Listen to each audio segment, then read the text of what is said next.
Yo, everybody. Welcome to Off Panel, a weekly interview podcast about all things comics, brought to you by Sketch.com.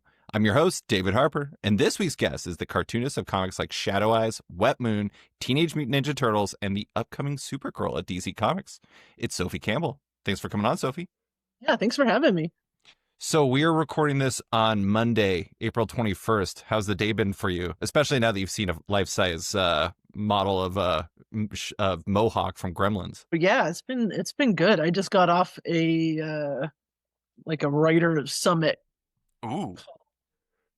So I'm still in like my on mode. Like you caught me at a good time. Like a DC writer summit? No, for Ninja Turtle stuff. Oh, okay. What is Maybe that's secret and I shouldn't have said. I don't. It's fine. So was this just on Zoom and everyone's just chatting up about what's coming up? Yeah. It was on Google Meet and about one specific project, and they're just yapping away, and then I'm just like, oh, I gotta go, you guys. Bye. Do you like the planning stuff, being part of an overall planning for things like that? Yes and no. Like, I like batting ideas around with people and like hearing what other people's ideas are and stuff. But at the same time, like it's hard for me to be on for that long, and I just I start like just kind of losing steam and stuff, in those kind of environments. How long was it? It was like an hour. Oh, okay. I have another one on Friday that's supposed to be like 2 hours though. Oh, jeez. Oh my God. I remember one time I had a guest. It was actually John Paul Leone, and he came on the podcast, and he listens to a bunch of podcasts I hadn't listened to, or he listened to. He listened to like Hardcore History and like these podcasts that would go on for like 3+ hours. And after we finished the interview, he was like, we can keep going. We had gone for like an hour and a half. And I was like, John, I don't have any more in me. I'm like an hour to hour and a half tops podcast type of guy. Sometimes it's like when you're in that headspace, it's exhausting. Yeah, it is. Like I've done conversations with people like on podcasts that have gone for like 3 hours or something, but it's like I'll start like losing my voice and stuff after a while, and I was like legit kind of worried. I was like, oh my God, I have this interview with David like right after this thing. Like, am I going to be able to talk? It was fine. This is why when I go to cons, I actually go to sleep early, because if I stay out too late and like go to like the bars and stuff when everybody's out, and you have to yell, you're gonna like lose your voice. And I'm like, my voice is my moneymaker. I got to keep this thing. Yes, that would happen to me at conventions too. Like I would just have laryngitis by the end of it. Well, we're going to get into your work on Supergirl here in a little bit, but for first-time guests, I mentioned before we started recording that I like to kind of go back to the beginning to get a sense of what your comic journey has been like, because I imagine all of that kind of shapes how, the creator you've become today. So let's start with your comic origin story. Where did everything start for you as like a reader, as an artist? Where did it all begin? I guess, the stuff that got me into comics when I was a kid were Calvin and Hobbes and the old Eastman and Laird Ninja Turtles comics. Nice. The old Mirage stuff, and those are the two big ones. Mm-hmm. Got me like drawing my own comics and like reading comics. And I feel like I didn't really like. I went to school for comics, which like sounds really stupid, but I did. And SCAD, right? Yeah, SCAD. And I feel like I didn't really take it seriously until like my senior year of college, where I was kind of just like, oh my God, like I don't know how to do anything. And like, I'm about to graduate. Like, what am I going to do? Like, I guess I better like figure this comics thing out. And then like, I actually, I kind of like, I realized that, I didn't really know how to draw, I guess. Mm-hmm. Like, why didn't I pay attention in like life drawing class? And so I just kind of like buckled down in like, the last like 8 months of senior year of college, and just kind of decided that I was going to be serious about this comics thing finally. And, I was pounding the pavement, going to conventions and, lugging my portfolio around and stuff. And Jamie Rich was the first person to like basically give me the time of day back in like, 2002 or 2001 or something like that. And then it was, it was kind of off to the races with Oni Press after that. I was going to say that explains how you end up with Hopeless Savages as your first project, Right. right? Yeah, Yeah. that was the first thing I did. Yep. So you said that, it took really until your senior year to like kind of buckle down and figure out that you really wanted to do this. Did you go, for listeners that don't know, SCAD is the Savannah College of Art and Design. Did you go there knowing you wanted to draw comics? Yeah, I went there in the sequential art program, Hmm. which was like very bare bones back then. Like I know, in the years since then, it's like really exploded.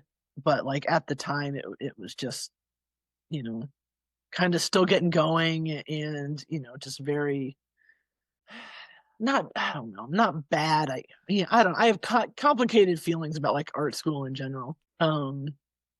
It didn't, it didn't give me the kick in the pants that I needed, I think.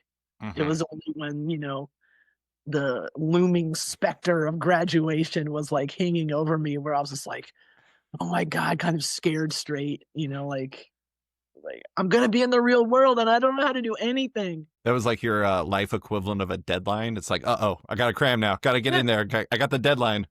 yeah, basically, because it's like, uh, like I didn't have, like I'm sure most students don't like have a job just like lined up like right after graduation, and like there's no guidelines, there's no like really support like after you graduate, like they would have kind of lectures or whatever in class being like, okay, like here's what you're supposed to do to get a job, like after you graduate, but it's like it doesn't really mean anything. Yeah. It's not, it's like it's never as simple as like they make it out to seem. So I think that was scary enough to get me to be like, to like really take a hard look at like where I was in life, like my skill level in terms of like art, and just stuff like that, and just like really kind of make a choice. And I feel like even though I went to like I majored in sequential art, there was still a part of me that like kind of just like did it because I didn't know like what else to do. Mm. Like I was like, well, I don't really know like what else I'm good at, really. So like, I'll just do, major in comics, I guess. I guess part of me like wishes I could go back in time and tell my younger self to like major in, I don't know, illustration or even like business. Hmm. So I would have like a plan B thing where I could like have other skills. Remember, so I went to school for marketing, which is at that point was the most common major you could possibly have, I think, in terms of the entire nation. And I think the main reason why I took it was because like I just didn't know what to do, I remember there was like this moment where I like called my mom from college and I was like crying because I was like, I don't know what I'm doing with my life. What should I do? And I figured if I did marketing, I could do like kind of anything. And like I did, like I wanted to be a writer, but I was like, I don't know if I need to like get a major in that to do that.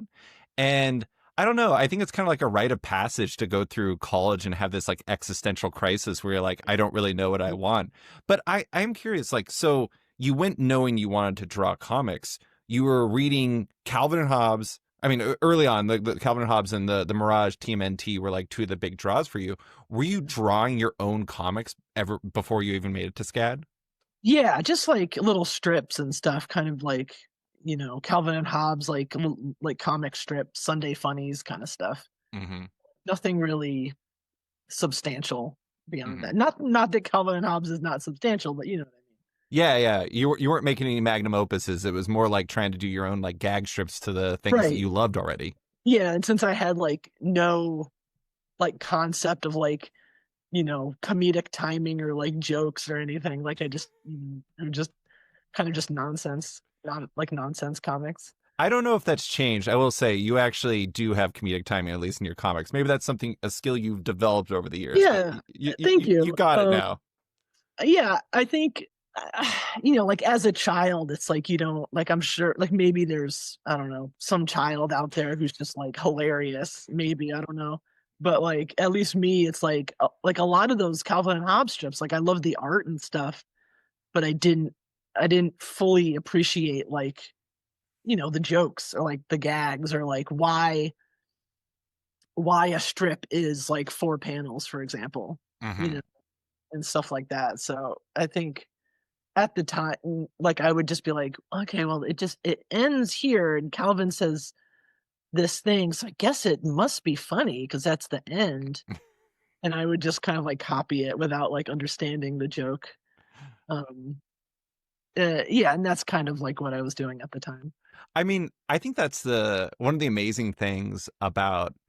I mean, comic strips I think are particularly good about this. I grew up. Calvin and Hobbes was one of my big things, but then also I love Bloom County by Berkeley Breathe, Yeah, or yeah. Breathed, I guess it is.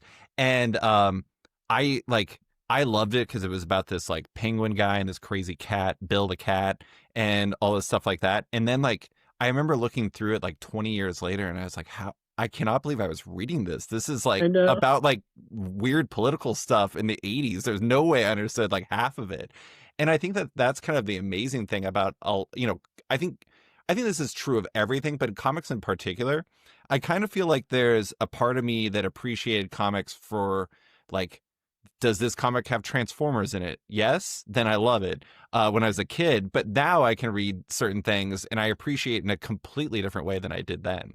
Yeah, absolutely. I think and there's a lot of stuff that I liked as a kid, and then reading it now, it's like I appreciate it way more because like I get it. Like even those old Ninja Turtles comics where I was like, oh, okay, now I see what they're doing there, that kind of thing. I remember after watching the first movie, I found a bunch of the comic Eastman and Laird comics, and I remember just being like, "This is so different than the movie. There's a lot less pizza in this. What is happening here?" Yeah, I was like, like so many kids, like I was introduced to it through like the cartoon and the toys mostly. Hmm. A friend of mine had the 1985 Teenage Mutant Ninja Turtles and Other Strangeness tabletop role playing game by Palladium Books, and it Nice. was like, the first licensed thing that Kevin and Peter like ever did, and they did all the art for it and everything, and so it was like pre toy, like pre cartoon, and it was just the turtles with like the red masks and like they look like much more intense or whatever. And I remember seeing that and being like, what are these turtles? What's going on here? What? And that led me to like, seeking out the comics, and I pretty much like renounced the cartoon Yeah. and stuff like after that. And I was this like, insufferable like 10-year-old turtle purist. This is like, I don't like them unless they're stabbing people. They It's shouldn't like, all have different colored what yeah, do we call those things? I don't even know just what is masks, I mask, guess. I guess. Yeah, I was like, I feel like there's it's half headband, half mask. It's an Yeah, eye well, some band. people call them bandanas, but they're not really bandanas. Yeah, yeah. Yeah, I don't. We have to next time when you was it Friday when you have the next call? You need to ask what's the official terminology for it. yeah, We can yeah. spread the word. I always say mask because, like, it's like a robber mask, like Yeah. whatever. You know, So you were pounding the pavement. You met Jamie S. Rich. You got that Hopeless Savages job. I know you worked with some writers early on, but one of the things I think is interesting about your career is a lot of people, especially in that period, it feels like a lot of people were not really like starting out doing writer artist stuff where they're doing everything on the book. But you had a lot of your work came in the form of books like Wet Moon, The Abandoned, Water Baby, and then eventually Shadow Eyes, which I think was 2010. yeah, And those were comics you wrote and drew yourself. When you got into that crunch and you're figuring out who I want to be in terms of a comic creator, did you see yourself as a writer artist rather than an artist alone? yeah, definitely. Because I remember I did in the final class that I took, we had to do this like thesis project, and I did like a 20 or 30 page kind of like proto Wet Moon thing, and I did everything on it, you know. And I was just like, this is what I want. And at that time, I hadn't ever drawn anybody else's script, so I guess I had like no concept of doing that. But I felt at the time like I was like, this is something, you Hmm. know, doing the whole thing myself. Yeah. I mean, it did make me wonder a little bit about how much of an influence. I mean, Eastman and Laird obviously are two different people, but TMNT, I think one of the things that really stood out to it was like, I mean, it was part of that black and white boom in the 80s. It was part of that.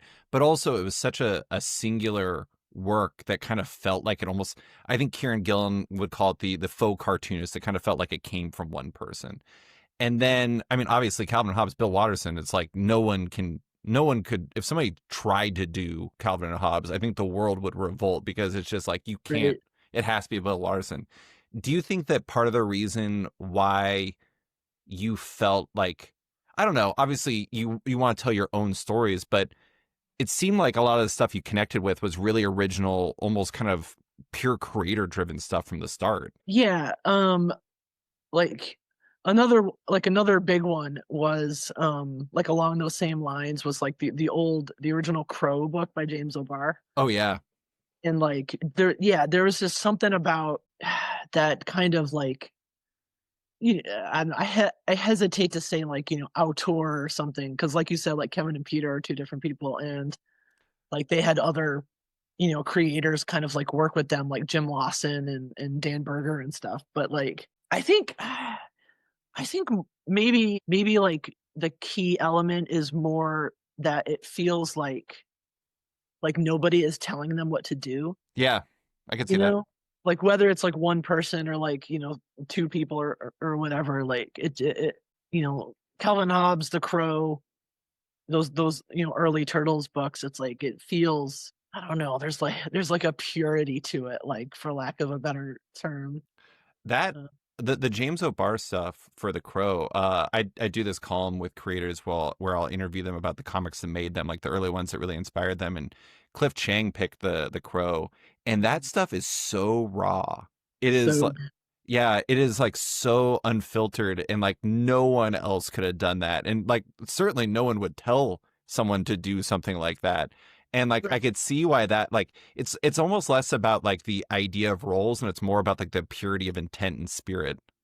yes, yeah, just like the energy in it. And like, like maybe it's kind of a small thing, but like, they would like do their own lettering, Hmm. or they would have, like in Kevin and Peter's case, like, they would have like their friend Steve Levine like do the lettering, and it was like, I don't know, it just has this like really like personal kind of raw feeling, Hmm. which I do think looking at your career, there's like this fascinating mix early on. It's like graphic novel where you're the artist, graphic novel writer artist, graphic novel writer artist, graphic novel artist, covers for a Mirage miniseries starring Raphael from the Teenage Mutant Ninja Turtles, graphic novel for right artists, graphic novel. right. Yeah, and it's really funny looking at that because it feels like such an anomaly, but then it also kind of feels like it was an enormously consequential moment in your career. How did I don't know. I mean, this might be hard to say because it's been a part of your life for so long, but how did Teenage Mutant Ninja Turtles end up kind of almost becoming like this for hire home for you for I was going to say for so long, but it still is. Yeah, I mean, so in what, like the early 2000s, Peter Laird and Jim Lawson started doing volume 4 of the Mirage Turtles. Like Kevin wasn't involved anymore at that point. Um so there was like, the kind of like new flagship Turtles book coming out from Mirage, and Tales of the TMNT volume 2 was the other one. And I can't remember who I talked to, but they were just like, "Oh, like you should just email Steve Murphy, who was doing like brand management stuff for Mirage, and he had written like some of the earlier Tales of the TMT issues, and he was like friends with Peter and Kevin, and I can't even remember how I got Steve Murphy's email, but somehow I got it, and I just like cold emailed him like on Hotmail or whatever, like the blue. And I was like, yeah, I have nothing to lose. Like, who cares? And I was just like, hey, I'm a big Turtles fan, and like I do comics professionally. Like, I would love to work on something. And then, I got the cover gig for that Bad Moon Rising thing, and I did a couple other pieces for them, and there was a point where I was gonna like write and draw like a whole issue, but it fell through because of the Viacom sale Mhm. of property. But like, I feel like what was the original The question original again? question was basically how did it become your like for hire home? Oh yeah, so that was I feel like that was like the beginning of it, obviously, and Mhm. then I was going to do like that kind of spun out into getting the job to do a new Turtles book at Dark Horse Mhm. because they were going to get the license at first, right? So I was like involved with that. Like, we hardly, it all happened so fast. So there was like nothing, there was like never any art or like anything there was like like nothing concrete about it. And then IDW got the license instead at like, the last minute or whatever. And I made a stink about it on Twitter. I was like, that was my book. That was my Turtles book because I wasn't involved. And I think like the combination of that and the fact that I had done, like a small amount of Mirage stuff kind of like put me on their radar. And then, they eventually approached me to do stuff. And, it's kind of crazy that like, that was in 2011 or 2012, something like that. And I've just like been there ever since, off and Yeah. on. And I genuinely love working on that stuff, on the turtle stuff. Like, I know there's a lot of readers who don't like what I do on turtles, but I feel like on some level I was like born to work on that stuff, I gotta for worse. I gotta give you a lot of credit. So every year I do this basically a top 20 countdown of favorite comics with my buddy Brandon Burpee. And every year, going back to like, I don't know, probably we've been doing it since 2015. TMNT is in his picks. Like when it was like Tom Walton and like Mateus Santaloco, yes. When it's you, yes, et cetera, et cetera. And he really raved about your stuff. And I haven't read TMNT since the original like red masks. Since the red masks, I hadn't read any TMNT stuff. But when I was prepping for this, I started reading issue the what started with issue 101 Right. through Hoopla. And I have to say, for you do an amazing job of walking the line between being new reader friendly and like keeping longtime readers engaged. The fact that you can like really impress my friend who is about as hardcore of a Teenage Mutant Ninja Turtles fan as you can find, and me, somebody whose like dominant vision is like them like going to a place and fighting people while Vanilla Ice is performing. You know, Absolutely. that's a tough line to walk. You do a really good job. So great job by Thank you. you. Thank you. I appreciate that. Um, before we get into Supergirl, I just want to do a kind of rundown of larger career questions. I'm going to leave these like bigger picture and let you kind of pick and choose. To start with, which of your projects from your career do you think you learned the most from, at least so far? Oh man, learned the most from. I guess maybe I feel like, well, I was gonna say Turtles, but I feel like maybe Gem and the Holograms, Yeah. because there were like I feel like that was my first exposure to like angry fans, Oh, because yeah. there was like a contingent of Gem fans who did not like me, did not like Kelly Thompson who wrote it, hated my like redesigns of the characters and stuff, and like I think some of the meanest stuff that has ever been said to me was from angry Gem and the Holograms fans. I'm not gonna lie, I didn't realize Gem and the Holograms had that intensive fans. So It this is was I think part of it is the fact that like, there's like like Turtles, Batman, like these other kind of like, like franchise IPs that get kind of reinvented Yeah. like over and over and over again. Like Gem had never had that. It was all Oh, yeah.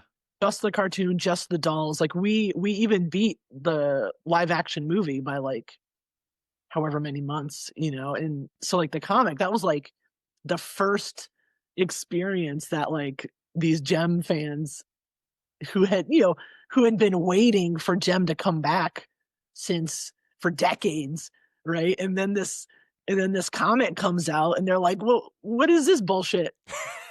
Like Stormer's fat? Like what the fuck is this?"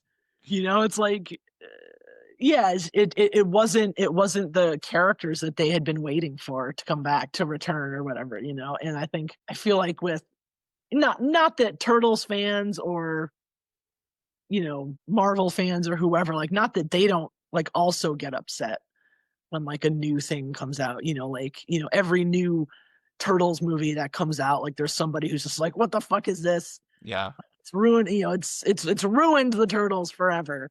Whereas like I feel like most of the fans are like, well, you know, I don't like this.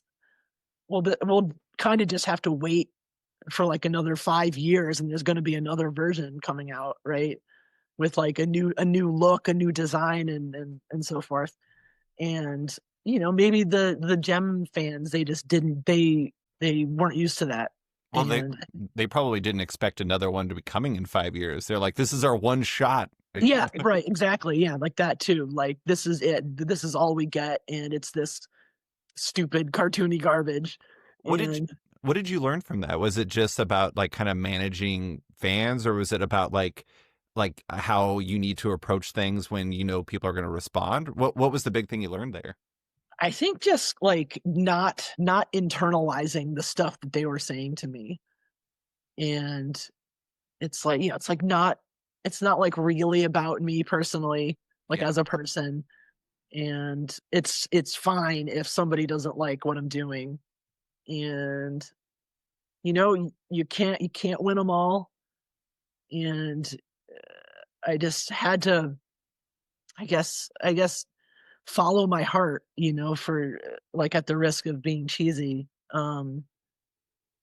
And if I if I was like having fun with like what I was doing, then like that's all that matters. And it doesn't matter if you know fans like think it's like the worst thing ever. You know, like there's nothing I can do about that. And you know, I can just do you know all I can do is do my best and do what I think is cool, and you know try to ignore the haters, I guess.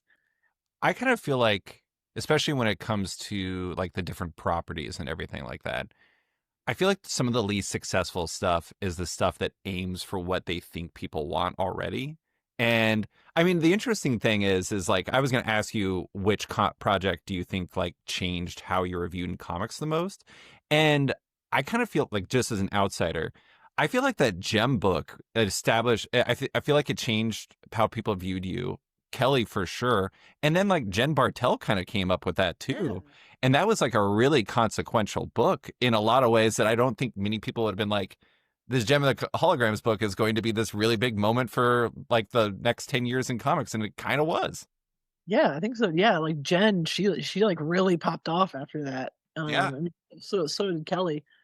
Um, yeah, I think you know I still there aren't a lot of and you know there's plenty of projects where like I kind of look back on it and just be like, ugh, that sucked. Or like you know, I hated working on that. But yeah, Gem was one of the ones where I'm just like that came out pretty good, you know. Yeah. Yeah. Um, I wanted to ask about your kind of, one of the things that's been interesting is you've done more writing for yourself on like these properties as well. But then you've also, you're currently writing Mothra, Queen of the Monsters with was it Matt Frank? I think it is. Yeah. And I near as I can tell, I tried really hard to figure out what the answer to this is. The first thing you wrote was Teenage Mutant Ninja Turtles Universe number 9 with your co-writer Bobby Curnow, and I may be wrong about that. But do you think that starting to write for other artists has affected how you approach your own art and storytelling at all now that you see how other people are interpreting your scripts, or do you think it's less that and more just like you're learning about writing? Well, yeah, first I think you're right that that was the first time I wrote for like another artist. in that case being Pablo Tunica. Hmm. Pretty sure. I think so. I think that was even because like I think Bobby was co-writer because we were kind of just like, like, oh, can I handle this? I don't know. Was he an editor at that time? Yeah, he was the editor and he Yeah. like worked on the story. Um and just, kind of like, pushing it through, like, is this gonna get through with like with just Sophie on writing duties? Like, is she ready for this? I don't know. Hmm. Um but I think writing for I don't know if writing for other artists has really like changed anything in how I write in general, but I think it's more kind of like just interesting how I can kind of take like, like I can write a script and see it in my head like what I would do, Right. right? And then the pages come in from the artist and it's just like, whoa, I didn't even think about doing that. Like that's completely different. And yeah, it's just interesting to see like how somebody can take something that seems obvious to me and then do something that surprises me and is completely different than what I expected. And it's also different like when I have to like when I write for myself, it's my scripts are like really bare bones because like I know what it's gonna look like. So I'll just, I'll be like, panel one, a house, like that, because I know what it's gonna I be. know the house. Just trust me. Right, right. And so when I write for other people, it's like I can't do that. I have to have like, I not I don't want to tell them how to do their job, but it needs like a little more, Yeah. you That's know. you have to know what that house looks like in very specific. Yeah, or just like I can't just write like, close up on character X. Like it needs to be close up on character X, they look sad or something like that, to Yeah. give some context and what the story is supposed to be. Yeah. I mean, that totally makes sense. I always find it really interesting. I know a lot of artists who have kind of gotten into writing as well. And it is like I've always wondered how it feels because like it's like you'll hear writers say things like if you give 10 artists you know the same page of a script, they'll get 10 different pages and like 10 different interpretations of that. But the thing that when you're an artist also, you go in, I don't want to say baggage. I don't think baggage is the right word, but you go in with the expectation of this is how I would do it. And it kind of feels like it's not like you're gonna like look at something that like Matt comes up with for the Mothra book and be like, this is wrong. But there's a part of you it's just like, I wouldn't have done it like that, but that's interesting. I just find that Yeah, fascinating. yeah, for sure. And like, I can't think of like I think nowadays in my career too, like I'm not like I'm much less precious about stuff, Sure. so like I'm never just like, oh well, I probably could have done a better job on that. Yeah, whatever. Like it doesn't. Not that Matt, if you're listening to this, not that I'm saying I could have done a better job, but yeah, it's like I want the artist to just do their thing, Hmm. just go wild, do your thing, and don't like even like what I would do. It's like not even a factor anymore at that point. I mean, so much. I mean, going back to SCAD for you too, like as you progress throughout your career and doing all this stuff, everything you do is like putting in reps in very specific things. It's like it seems like part of the reason why Gem. I mean, you said this yourself. Like Gem was really important because you put in reps in something you wouldn't think you would need to put in reps with, which is like dealing with really harsh feedback. Right. And it seems to me that like everything you do is like putting in a rep on something that you can like kind of eventually enhance your skills with. I do want to say I was rereading some of Glory in prep for this, Oh and boy. oh, I just want to say, like, kudos to you. I know you did like the Wet Moon 20th anniversary edition, like where you had to look back on your work. And like, I've talked to artists who are like, I don't like my work from last week. And you had to like Yeah. look back for that. But it is interesting to see like Glory to like TMNT to like the first issue of Supergirl and just see how much you've changed as an artist. You've put in so many reps that like you've evolved in a lot of ways, probably in ways you can't even speak to.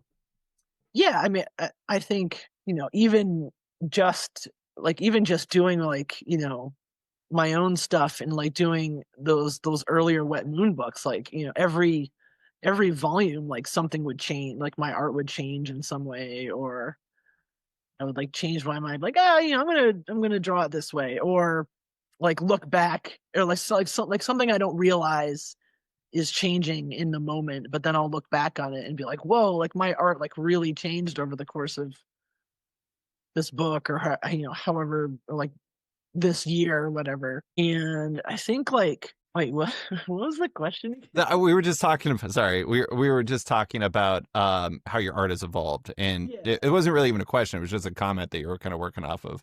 Yeah, no, yeah, okay. And I think like I'm definitely one of those artists where I'll look back at, stuff I did like a month ago and just be like, "Ew, like why did I draw it like that?" But, like why did I draw that face that way?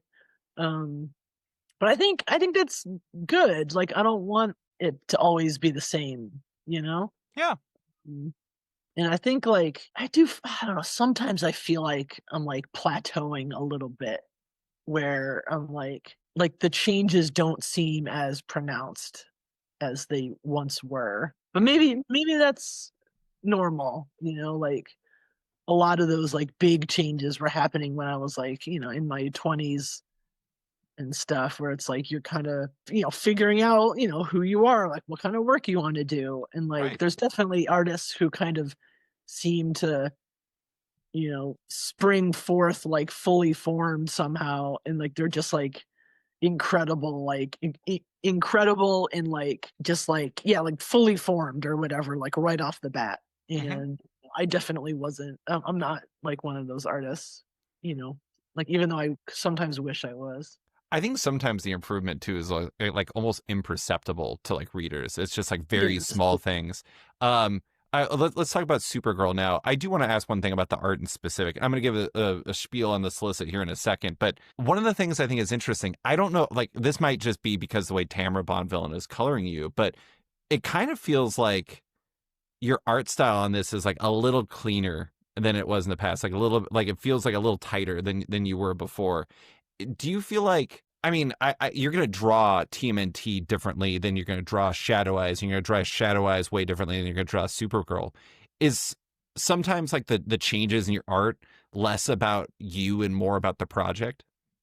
Yeah, absolutely. Like with Shadow Eyes, I'll use like, Shadow Eyes is all digital, and Right. I'll use like, different brushes or whatever, like, and Shadow Eyes is done with like, you know the basic, anti, or the basic aliased pencil tool or whatever in Photoshop, where it's just like kind of like shitty and chunky, and like that, like, in itself kind of like makes it look different and makes me draw differently. Whereas, if I'm doing something in, traditional media, like it's just gonna look different, and it kind of, automatically puts me in like a different headspace. And with like Supergirl, like I'm like, I want it to be kind of like light and airy. And so yeah, this like that's how I'm gonna do it. Like I'm gonna do it with this kind of, you know, kind of smoothness to it that like I wouldn't do if I was like, drawing turtles again or something. Very quick aside, I think this is the best hair of your career. You draw some Oh, really good hair in this issue. thank you. I appreciate that.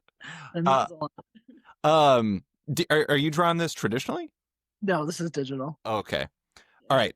Now I'm going to give the spiel. So, Supergirl is your upcoming series at DC Comics that you're writing and drawing with colors by Tamra Bonvillain. It debuts with the first issue on May 14th. Here's the solicit. Kara Zor-El has become, or has been, a key member of the superfamily in Metropolis, but what happens when she strikes out on her own? Follow Kara as she returns to her roots in Midvale, home of Supergirl. But how could this be? Our hero has not been back in years, and the protector of that town has been saving the day for weeks. Can Supergirl stop the imposter before they steal her fresh start in life? I like that you laughed at my dramatic turn. It's the way the solicit's written. I gotta deliver it. Yeah, absolutely. I read the first issue and it's absolutely delightful. It's funny in a weird way. The very first line from Supergirl, where she's just like, "Nah," that was like I was in just right off the bat. Just the "nah" got me. It is a great first issue. I do want to start with how it came together. I know you've done work for DC before. I think it was it Batman Black and White that you did something Yeah, for I before? did. Yeah, I did a thing in Batman Black and White and Superman Red and Blue. So you had worked with them before, but writing and drawing a ongoing series is fairly unusual for either of the big two. So this is quite the turn. How did you first end up, working on this book? Um, they approached me like late last year, and I had been working on a thing for Marvel like all summer, and they pulled the plug on it, and like like I was kind of left in the lurch, and I was just like, fuck, like what am I gonna do? Like I don't have any money. Like I thought I was gonna have this big Marvel job, and now I don't, and I'm poor, and I'm broke. And then it was kind of like DC, they swooped in, and like rescued me at the last minute before I was gonna have to like get a day job or something. Not that there's anything wrong with day jobs, but you know what I mean. Mm-hmm. Um, and I was just like, yes, I am interested. Sign me up. I'm ready. And like that was pretty much it.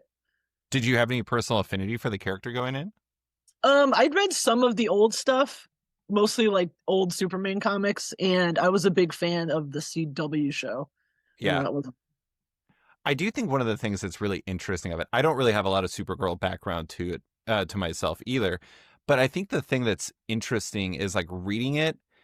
So there's like secret identities, like a really big focus is on her being Linda Danvers again, like going back to Midvale and all of that. And then there's like, it's a small town. There's, much to my delight, not one, not two, but three animal sidekicks in this book. And then I think about that, and I think about like your cover to number 2 is like delightfully old school in a very specific way. And then you also use thought bubbles in the series. It's all these things that they kind of don't really do in superhero comics anymore. Are you when you're first, they come to you, they say, "We want you for this." Was your pitch kind of going for more of a classic feel in some ways? me. It was. I'm trying to remember like how it went. Um, I feel like because they sent me like a whole bunch of stuff to read, and like I read Supergirl Woman of Tomorrow by Bilquis Evely and Tom King, and like I read like a bunch of the old stuff, and I still have like I have this old like Superman collection. It has like this like leather red cover from like 1971, and my dad had this book when I was little or whatever. So like, and Supergirl would kind of appear in various Superman comics back then. So, like I was familiar with like that kind of Silver Age feel. And Right. that was kind of the first. I was just like, yeah, it would be really fun to do that kind of thing. And then after I read Woman of Tomorrow, which is like really great, and it's like really, I don't know, serious, I guess, quote unquote, and it's very like it feels like very important Right. or something. And I was just like, oh, like I'm not Tom King, You want to go right? lighter? Yeah, I'm never gonna like I've done some like you know dark like brutal stuff in my career or whatever, but like I don't know if I'm ever gonna have like something similar to say about like these kinds of characters. Like I just don't know like what I would do and like what I have to like say about these characters really, that aren't mine. Mm-hmm. And like Turtles is one thing, like I grew up with that stuff, and like I had been, you know, honing my vision of Ninja Turtles like my whole life. Yeah. Then with Supergirl, it's just like, yeah, like I love this character, and I've drawn like fan art and stuff over the years, but like I just don't know if I have anything like important to say. So I think I should just do the opposite. I should do the opposite of what Tom King would do. Yeah. And like, and just like it should be like these old Silver Age comics where like, like almost every panel is just like, wait, what? Yeah. Like it's just like bananas. And there's this like sincerity to it that I really love, and this kind of like freewheeling feeling to it where it's like it's still, like it's not a joke. Like it's not meant to be silly or whatever, Right. but yeah, it's just crazy. And all the characters kind of like, they don't like question it.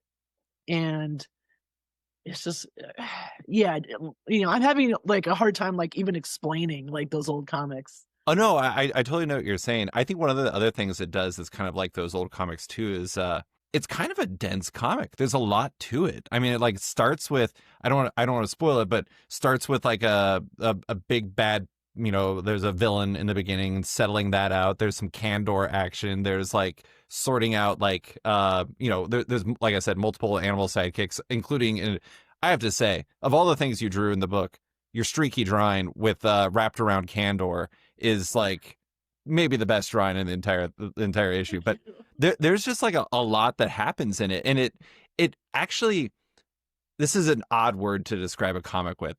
It felt kind of refreshing. It was like a contrast to a lot of the stuff that I read these days when it comes to superhero comics, and it felt like light but meaningful. Is like maybe that's the sweet spot you're going for. It's like it's not like it's so opposite Tom King that it doesn't have importance, but you handle it with like a smile on your face in a way. Yeah, like I don't want it to be like disposable, I guess. Like Right. like, I think having, like there's going to be like some, emotion or heart there, just like because like that's how I do it, and Hmm. it's going to be there regardless, I think. Um yeah, like I don't want it to be like flippant, I guess. Sure. Sure. But at the same time, like I'm trying to like yeah, challenge myself, because like I feel like my normal mode is kind of like really decompressed, kind of slice of life stuff, but this is like, like okay, like we have 20 pages, and like I can't do like a complete Silver Age, Bronze Age throwback. Like I can't do that because it's a different time. We have different kind of considerations, and like a lot of those older comics, they kind of have like, it's almost like a picture book in a way, where it's like each panel has like a little kind of like narration thing, Hmm. where it's just like, and then Supergirl flies into the sky and uses a a laser weapon that she'd already prepared, and then like the picture, like the panel is just her with like the laser gun, with like no real connective tissue between like the previous panel. Yeah. And it's like that would be really fun to do. But yeah, it's like, you know, it's not like totally me. We're not, we're not in like the, 50s or 60s anymore. Right. So, it's like I have to kind of do like my own thing at the same time. Yeah, I mean, it really. You said it wasn't really kind of like the slice of life. It wasn't decompressed in the same way. I do think that there are like hallmarks of that in there, where it's like it really feels character centric in a way that like these. I think some of the best some of the best superhero stuff really does. It's kind of like a fusion of all of these things. It's like it's your preference, like your kind of natural lean as a storyteller. It's got, kind of more modern art sensibilities. It's got the Silver Age kind of some level of story density without being like what you were saying. I think it's like a fusion of all of those things in the best way. But I did want to ask, like, do you, you've done a lot of things that have that slice of life angle to it, ignoring your current Mothra story, which in a lot of ways is about as not slice of lifey as possible. There's a lot more time travel and time loops and things like that in there than your average slice of life story has. But do you feel like that, like very character centric writing is your natural lean as a storyteller? Yeah, for sure. Cause I feel like if I get, like, if I can figure out like the main character, or, characters plural, like I feel like it almost writes itself in a way. Mm. If I'm like, okay, so like, if I can if I can understand like, Kara Zor-El, and she, and then just kind of like put her in like, okay, she goes back to Midvale, her hometown, right? Mm-hmm. And there's like a Supergirl doppelganger who's like a thick super babe. Mm-hmm. It's like okay, like that writes itself. Like I know exactly what it's gonna be, right? And the character, I think, like, for me, definitely comes first, and then, plot kind of like, you know, fourth, or maybe. Well, I mean, the plot comes from the characters. Yeah, yeah. Or, sometimes I'll just have like, like what do I really want to draw? Like, I want to draw like sharks. I Mhm. love sharks.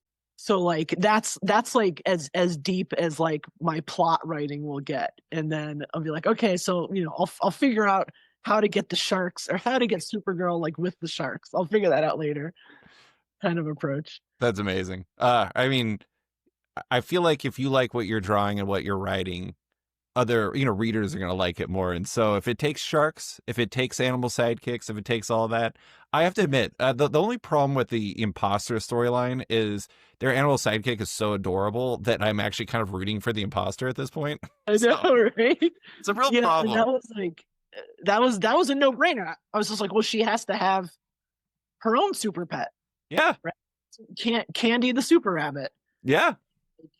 Yeah, it totally makes sense. And there's gonna be in number 3, there's gonna be a fourth super pet, Oh but my god. I won't spoil it. Super fat fans are eating well Yeah, right now. I love it.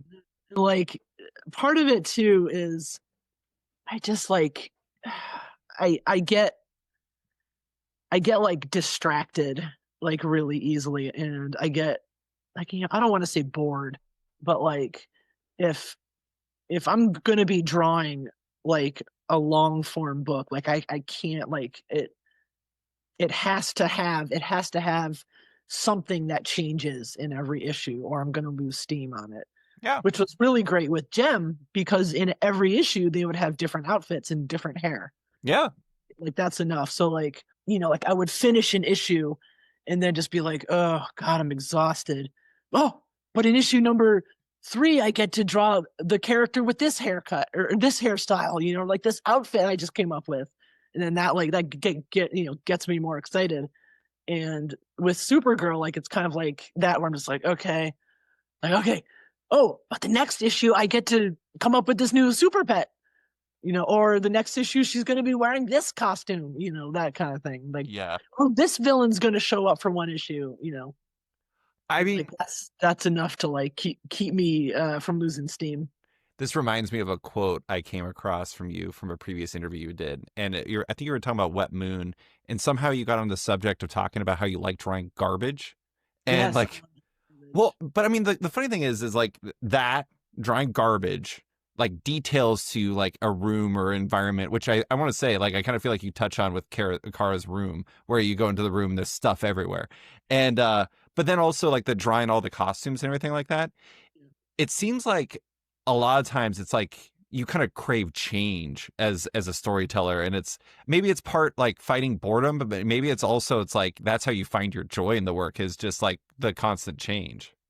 Yes, I think, yeah, like part of me, like, I I wish I could, like, it's obviously like it's Supergirl, like, or in the case of like Ninja Turtles too, like, just like what if this character, like what if they get their arm chopped off and then they get like a bionic arm, just like, even if it's stuff like that, or I liked in Teenage Mutant Ninja Turtles when he took the turtles to a metal show, and like that gave you the opportunity to be like, what would the yes, turtles wear when they go to a metal show? yes, like different outfits and stuff. Like, I want it to be like, yeah, change. Like, change is one thing. Like, obviously, like I always want there to be like little arcs of characters. Like whether their personality changes in some way, or if it's like a visual kind of, or like a visual change that like represents Hmm.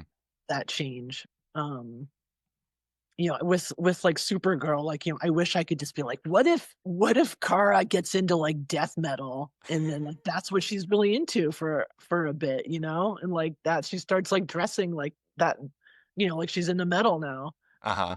Like, I can't do that because it's Supergirl, obviously, or but Slightly different restrictions on this, I'm guessing. yeah, right, right, like absolutely, like, there may or may not be some like, like goth stuff that shows up, Nice. so I do what I can. but like obviously I can't have trying to think like what would I do if I could do anything? Um, like what if what if Kara grows a second head all of a sudden? I don't know. I you know I will say one thing that you've really baked into the book that I think kind of fits what we're talking about is there's all these different versions of Kara in the book. You got hero version, you have the regular life version that's going to Midvale and like trying to be a part of that again. But then there's also like I like the Candor stuff because there's like the responsibility of like I have to do this and I have to go in there. And there's all these like kind of there's like things that you're definitely alluding to that could come back later. And like it's almost like each issue could have like different versions of the character that are part of the same show up from issue to issue. And I think that's pretty fantastic. You've given yourself a lot of options, even just in the first issue. Yeah, thank you. Yeah, like in issue 2, like I don't I can't spoil it or whatever, but like that box of old costumes that she discovers on the side of the road, like that might come back, Yeah. and stuff like that, and like even there's a part there's a part in number 2 where I draw her in this um like she's not in her like Linda Danvers identity, but she just has this like a leisure outfit on, Nice. and, Yeah. like that's enough for me to like get excited about a scene, and like what can I say about the character with just like this different outfit that they put on, or like how they do their hair when they're in like casual mode. And I feel like that can kind of like it's not like part of the it's not like a plot point, but you can kind of say something about the character in this kind of like small subtle way. Well, I mean, I think that's the thing that's really interesting. I mean, we kind of talked about this to some degree earlier on, but I feel like the things that you value as a storyteller are going to be different than what readers do. But it's like, I think that you valuing that is going to make it more important. Like, I mean, I talked about the hair thing. I bet you could probably do 20 different interviews and no one else is going to mention hair, but like, you draw gray hair and like super pets. I'm all about it. Everyone else, maybe they're going to be all about like the superhero stuff, but I don't, every reader is going to have something different that speaks to. So you kind of following whatever feels right is probably going to result in you speaking to more readers. But I will say, I didn't realize, is it canonical that there's like hollow tree hiding spots? Because Oh my god, is that a yes. real thing? I love it. Okay, that's gonna come back. Oh my god, I don't know if this is spoilers or not, but there is this old issue. So okay, so in the Silver Age, when Kara's at the Midvale orphanage, right? She had, I guess this isn't like really spoilers because it happened like back in the 50s or whatever. Yeah. But like she had Linda robots that Oh would my like God. take her place when she's off doing Supergirl stuff, right? She runs off to do superheroics, and she has like a Linda robot duplicate at the orphanage, so like no one suspects anything, right? And then there's this later issue where she finally gets adopted by the Danverses, and so she's like, well, I guess I don't need I don't need these robots anymore. And so there's this panel. I should just send you the panel. It's so great.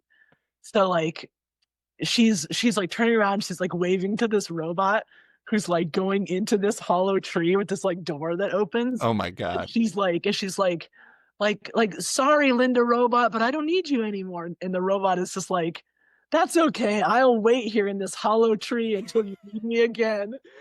So And like somewhere in Midvale, there's just that's a it robot just hanging out for in a that tree. robot. So I'm just like, going to my editor. I'm just like, has this ever been followed up on? Because there's like a fucking robot like waiting in that tree for Kara to come back. Chekhov's tree robot. I love it. Yeah, and so that secret tree hiding spot is alluding that there may be other trees with other secret doors in them. I'm so into that. I love it. Why is it that in this Silver Age they gave everybody robots? Everybody had robots. Yeah, I mean, it's kind of a no-brainer when you think about it, because it's like all those characters, they have secret identities, and like what's the best way to throw people off the scent of, you know, discovering who you are. It's like, yeah, just have like a doppelganger like take your place, and then nobody's the wiser, and like nobody's ever gonna question it. So like, of course they would have robots that look like themselves. It makes sense. I would have a robot that looked like Yeah, myself if I could. I I know. I would be all about that. That'd be amazing. Just a couple more questions about Supergirl. I do want to ask about Tamra's colors. Tamra's one of the best. Absolutely one Yeah, of I the love best. Tamra. She is great. She compliments you very well in this book. Have you worked with Tamra before? No, but like, you know, we're good friends. We're very close, and you know, like as soon as I got Supergirl, I was just like, yeah, I'm just gonna ask Tamra to color it. Yeah. How You do you know, think so she brings the best out of your work? I think, I mean, you know, like I know the kind of stuff that Tamra likes to color, and I think it's like I'm never gonna she like you know I'm never gonna give Tamra any notes, Hmm. and I think that you know she enjoys that because it like kind of frees her in a way where I'm not gonna be like, you know, after the fact be like, hey, can you color this green instead, or you know, or whatever, and it's just like it's free as air. Hmm. Whatever you whatever she wants to do, she can do it. Yeah. I mean, she just does such a good job. It's really amazing seeing what she does on your work, and it really complements your style in this book really well. But last question about this book is you're writing and drawing. Writing and drawing is a lot. I mean, writing is a lot. Drawing is even more. And I mean, there's like the physical part of drawing. I think people sleep on that part. Like the physical act of drawing is a lot. And I think one of the things is like this is naturally going to be like a big draw for a lot of readers is you doing both. Are you working with your editors to try to like build in like breaks for you along the way to make sure you can try to maximize as much as you Yeah. can on the book? Yeah, so like, you know, there's invariably going to be like, you know, fill-in issues here and there. I'm trying I'm trying to save all the best stuff for the issues that I draw. Everything involving a tree, please. Like anything with Tree or uh Candy the Super Rabbit. That's right. Um, but yeah, yeah, there's going to be fill-in issues. Like I'm not you know, I'm not Hayden Sherman, I'm not Dan Mora. Like I can't some people can draw like 3 books at once somehow. Hayden And drew an issue while we've been talking. I know, yeah, it's ridiculous. Like it's just like oh, I gotta go take a dump. I'll draw like 8 pages while I'm in the on the can. It's crazy. Yeah, it's like you know, even when I was like at my freshest, and you know, like when I used to think of myself like as a machine, like back in the day. Like, you know, even back then, like I don't think I could ever match that pace. It's like it's mind boggling to me. Yeah. Um, and as much you know, as much as I would love to draw like everything myself, It's you just know, not reasonable. I have to be you know realistic about it, and you know, sometimes I needed to take a nap. Yeah. I mean, honestly, I think DC's done a really good job of like building in breaks for artists on their books currently, but also finding good stylistic matches. I don't know if you know who will be the person who guests for you, but I imagine it'll be a good choice. Yeah, yeah, and you know, there's also definitely like something fun about that. Like it's always fun, like you know, like we were talking about earlier, like seeing what a different artist like comes up with, Hmm.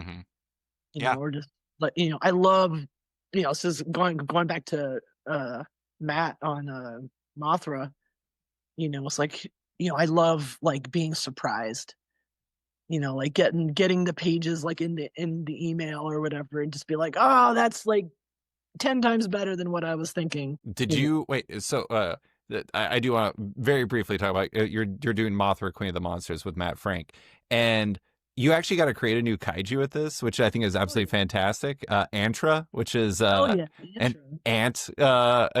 What Yes, I actually I'm kind of astonished that there wasn't, at least to my knowledge, an ant kaiju before. But I did know, right? you did that together, right? You and Matt did. Did you kind of Yeah, design the character together? yeah. It was in the early stages that character was going to be Batra. I don't know how familiar you are with those movies. I do have it's not like a huge sign, but I do have a Godzilla -1 Super 7 giant figure right behind me. Oh, So, nice. yeah. Awesome. So Batra is like the dark Mothra. And so originally the villain was going to be him. And somewhere along the way, we were, like there was something that we couldn't do with the character. So like, let's just make a different, let's just make a new one that doesn't have any like, like restrictions or whatever, because it's not like, like a licensed, there's no considerations or whatever for Right. the brand. And I was just like, well, it should obviously, I love ants, so it should obviously be an ant. And Mothra's name is just moth with Ra at the end, so it should just be Antra. Yeah. Makes sense. I like, Yeah, Matt and I I went back and forth, like designing it with, like I would do a sketch, he would do a sketch, and we would kind of toss it back and forth. Mothra is my favorite of all of the monsters. I absolutely love Mothra. And I don't remember ever seeing a larva version before, but somehow Matt draws the larva as being sassy, which I didn't realize was possible with a larva form. Yeah, wait, you've never seen Mothra's larva? I don't know how I've never seen it, or at least I don't remember. So when I was a kid, I live in Anchorage, Alaska, and when I was a kid, for some reason the library movie collection had all of the old like Toho movies, all of them, and so I've watched all of them like a million times. But for some reason, I didn't remember the larva version. Yeah. Well, spectacular work by Matt, regardless, in bringing that larva version to life. Absolutely. Like in the old movies, the Mothra larva, she's like brown and she has these really like beady little eyes. And I wanted to have it be kind of, like a different, because it's a different Mothra. The larva should look different. Mm-hmm. And it should be like, how caterpillars are always like brightly colored and like kind of disgusting. It should just be bright and have these little arms. I kind of feel like this project is in like the vein of TMNT for you, where it's like something you've been prepping your whole life for. I mean, you actually have like sculpted and designed kaiju figures for Max Toy Co., which is like pretty spectacular. The fact that you're like getting to work with kaiju just feels like something that just had to happen. Yeah, it's crazy that it took as long as it did. Mm-hmm. Yeah. I'm glad it's happening because you're doing a really good job. But Yeah. to close, I want to talk about some overarching stuff. You're writing and drawing Supergirl. You're currently writing Mothra, Queen of the Monsters, the miniseries we were just talking about. I don't know what else you have cooking up. You probably have other things, but I'm always curious as to like whether or not creators have a sense as to like what maximum busy looks like, because like writing and drawing a book is a lot. That's like 2 full-time jobs on top of each other. Plus you have another project. Do you have a sense as to like what capacity is for you at this point in your career? Yeah, I feel like right now is capacity. Yeah. Like it's not like like I'm not like there's definitely like a point that I get where I can feel myself getting stressed out, and so like I feel like I'm right below that. Like I don't feel stressed yet.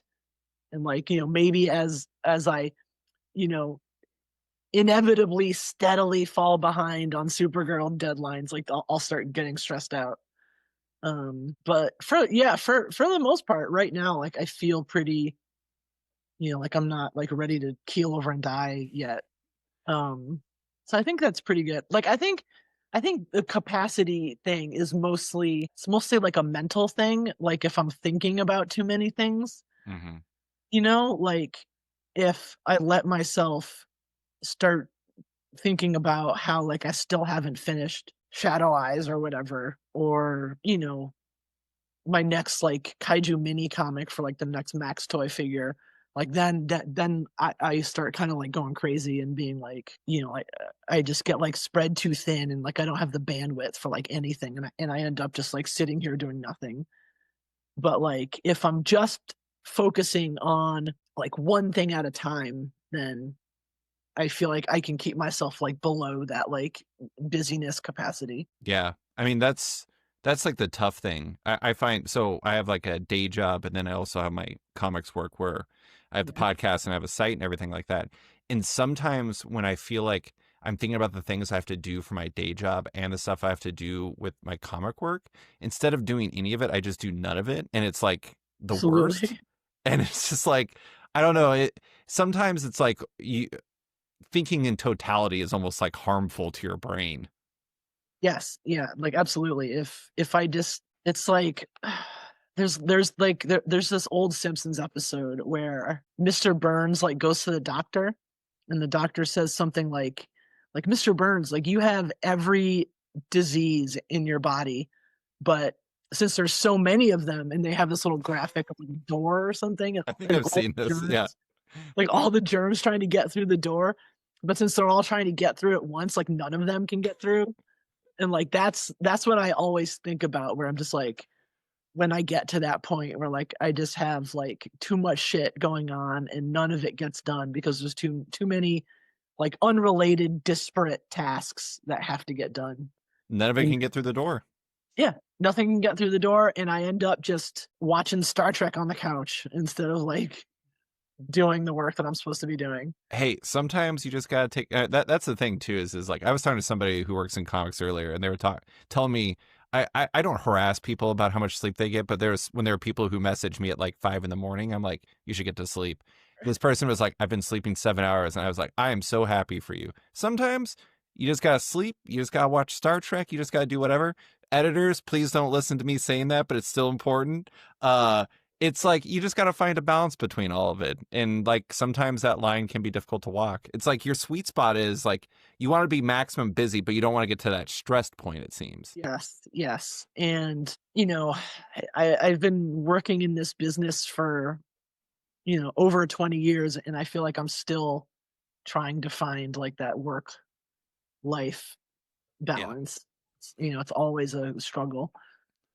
Last question I have for you. I wanted to bring up something that we kind of talked about a little bit earlier, which is like the different roles you've had. Earlier on, you did projects where you were just the artist. Near as I can tell, again, this is just me looking through way too many websites trying to diagnose what the answer was.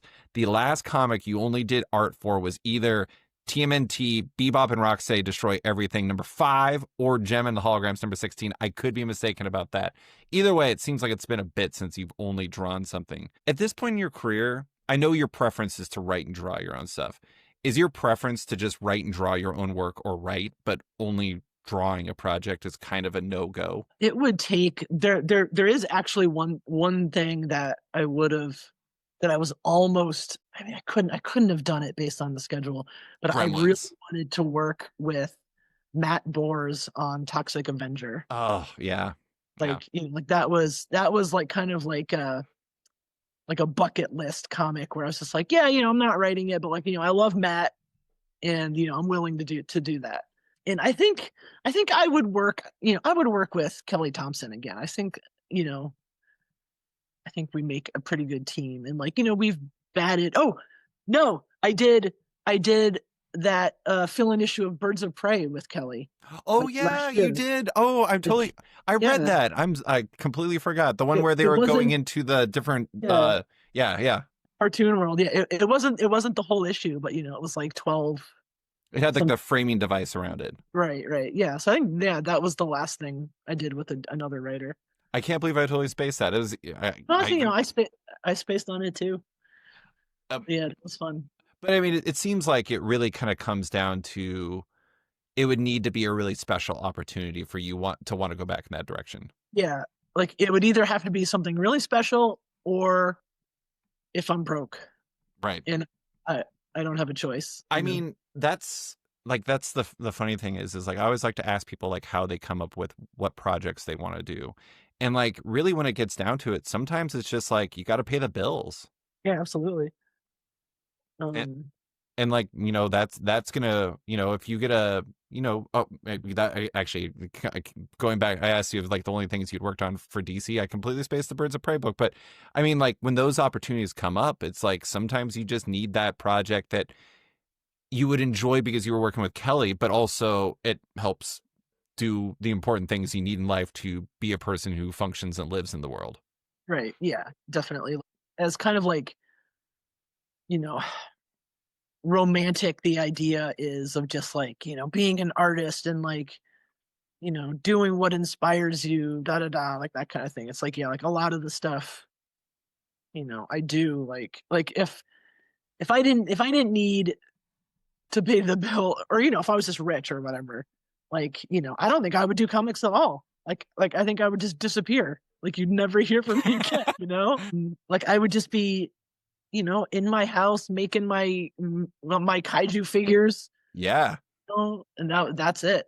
So on some level, I guess, like maybe it's bad to have comics as like your main moneymaker because it's comics, but on some level, like, yeah, like that's, I have to think about, the financial aspect of it. Absolutely. Well, I wish you nothing but the best, and I hope you get to the point where you just get to sit in your house and make kaiju figures, because I feel like that'd be spectacular. But It would be that spectacular. that is all I have for you, Sophie. Thank you so much for coming on to talk about your career, Supergirl, kaiju figures, super pets, and everything else. I really appreciate you taking the time. Absolutely. It was fun.